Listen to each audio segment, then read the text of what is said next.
வாழ்க்கையில நமக்கு துரோகமே நடக்கக்கூடாதுன்னா, குரான் காட்டுற இந்த வழிகாட்டல கொஞ்சம் கேளுங்க.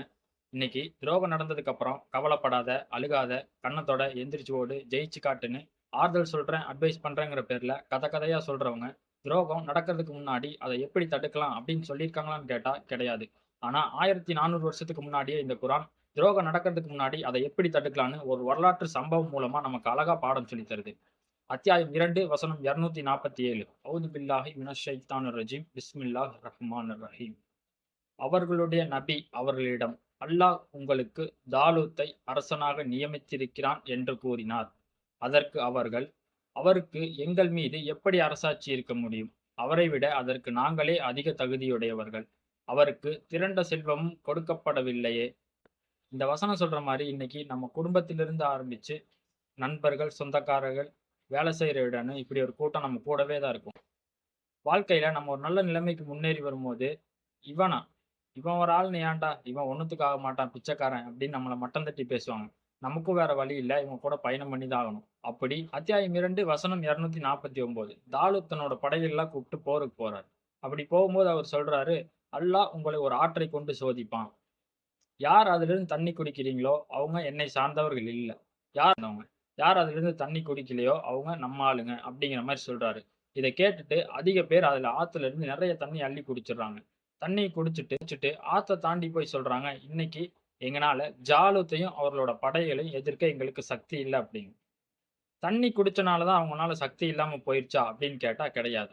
நம்ம ஏற்கனவே பார்த்த மாரி இவனுங்க பொறாம புடிச்சவனுங்க, தாலூத் பேச்ச கேட்காதவனுங்க. கூடவே இருக்க நயவஞ்சகனுங்க. இன்னைக்கு இதுதான் நம்ம வாழ்க்கையில நடந்துட்டு இருக்கு.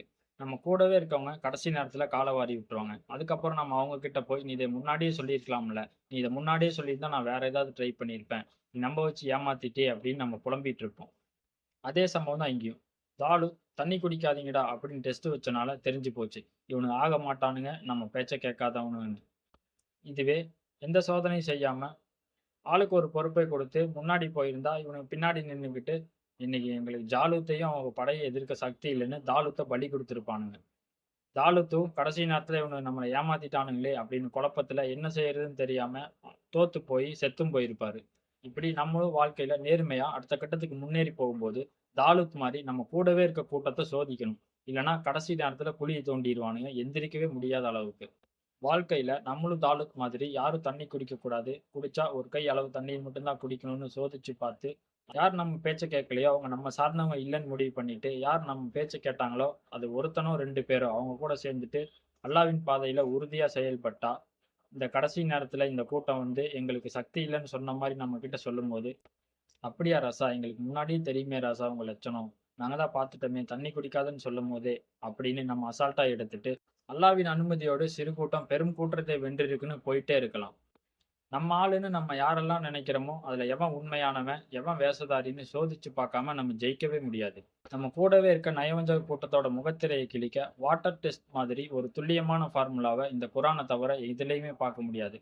இதுல தான் குரானோட பெருமையும், அற்புதமும் அடங்கியிருக்கு. காலம் மாறினாலும், தலைமுறை மாறினாலும், மனிதனோட பேராசையும், பொறாமையும், துரோக புத்தியும் மாறுறதே இல்லன்னு உணர்ந்து, மனிதனோட எல்லா துன்பத்துக்குமான தீர்வையும் தாங்கி நிக்கிறது தான் இந்த வேதம். அடிபடாம, ஏமாறாம, துரோகத்தெலும்ப சுமந்துட்டு திரியாம, வெற்றிகரமான பாதையில நிம்மதியா பயணிக்கணும்னா, இறைவனோட இந்த இறுதி தூத படிச்சு, சிந்திச்சு, விளங்கி நம்ம வாழ்க்கையில நடைமுறைப்படுத்தினா மட்டும் தான் முடியும். நயவஞ்சகரோட சூழ்ச்சிகள ஜெயிச்சு, இறைவனின் அனுமதியோடு மாபெரும் வெற்றியை நோக்கி பயணிக்க, சத்திய வேதமான திருக்குரானின் பக்கம் அன்போடு அழைக்கிறோம். அஸ்ஸலாமு அலைக்கும் வரஹ்மத்துல்லாஹி தஆலா வபரகாத்துஹு.